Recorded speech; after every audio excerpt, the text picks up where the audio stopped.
Greetings friends, it's me, Wayman29, and I come on to do a video about the text of Ezekiel 14 and some issues that can arise when using Strong's exhaustive concordance and issues that can arise when just looking at the biblical text in English.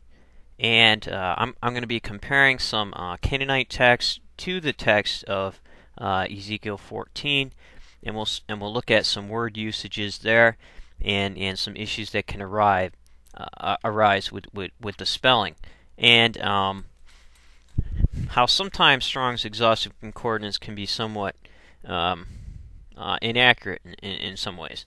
So first, we're going to talk about Ezekiel 14, and I'm going to go ahead and put this on partial desktop so you can view it.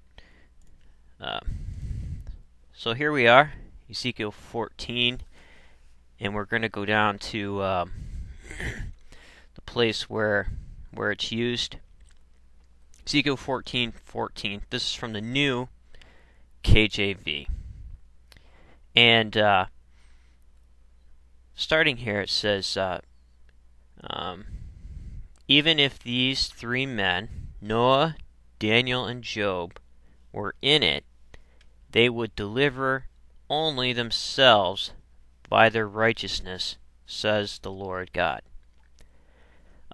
This text was dispelling some of the ideas from the Deuteronomic Law Code and Exodus, which needed to happen in order for the law to transcend into Babylon. And Ezekiel here condemns Israel all the way up to the point until the temple is destroyed. Once he hears that the temple is destroyed, he starts making prophecies that console the people. And he needed to dispel some of the ideas that were coming with the Hebrews from the Law Code. That one of them being that sin would be passed on to the third and fourth generation, they would be punished, and a few other ideas. Another one is that only in the land of Israel could one worship Yahweh fully.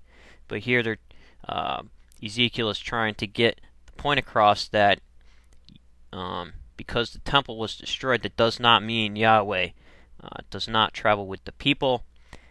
And some scholars have even alluded to the fact that possibly this is where the idea of synagogues started, due to the reference of Ezekiel writing and saying he will create small sanctuaries. Not Ezekiel, but Yahweh.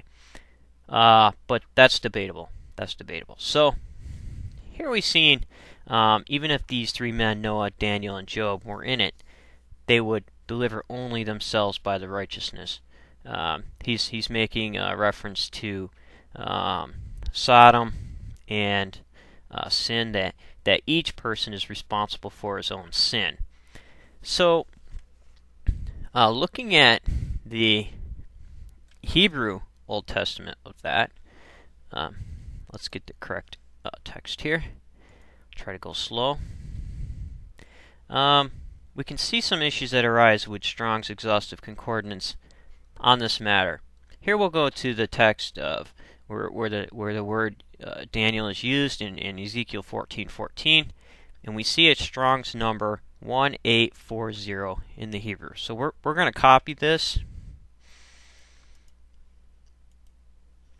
and we're going to paste it into the search and do a search of 1840 in the Hebrew.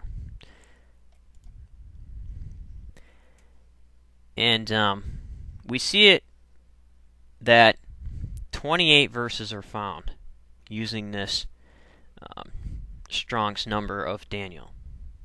However, if we just use the Hebrew word,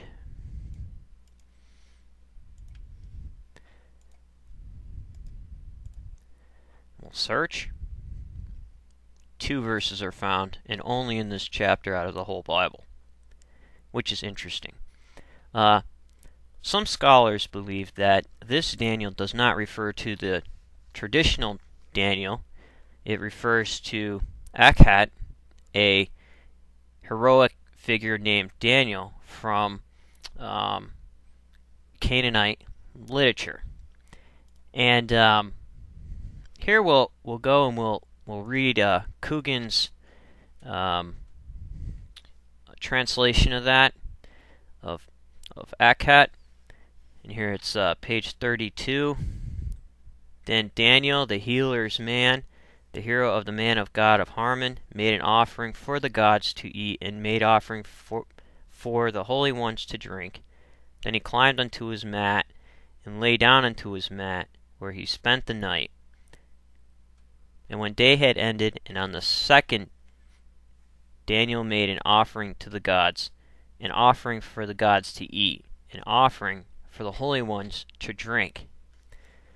So it goes on to talk about how Daniel, the healer's man, is unhappy. He wants a son, and how all that transpires.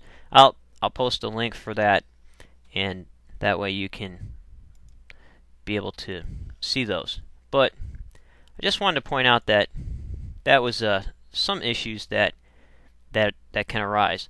And what's interesting about that word usage, some scholars also believe that particular spelling also shows up in Jeremiah. However, I haven't really looked into that yet. But that's just some issues that some people could run into when using Strong's exhaustive concordance without looking into the actual Hebrew spelling of that. And I have not looked into the spelling from the Codex, Westminster Codex. Well, hang on. I could probably do that now, which is a different translation of the Hebrew. Let's see. We'll go to desktop. I think I have it here. Close. Bible.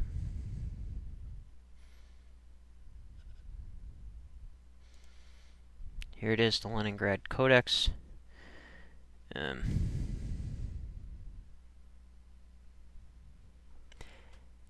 Here we have both spellings being used for some reason. This here is highlighted. So apparently in this text, they're bringing in both forms of spelling of Daniel.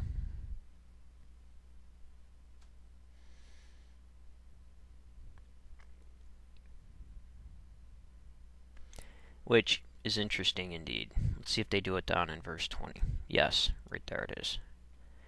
So, that's interesting. So, that's about it. Take care, YouTubers. Take care of yourself and each other. And remember, if everybody's thinking alike, then somebody isn't thinking.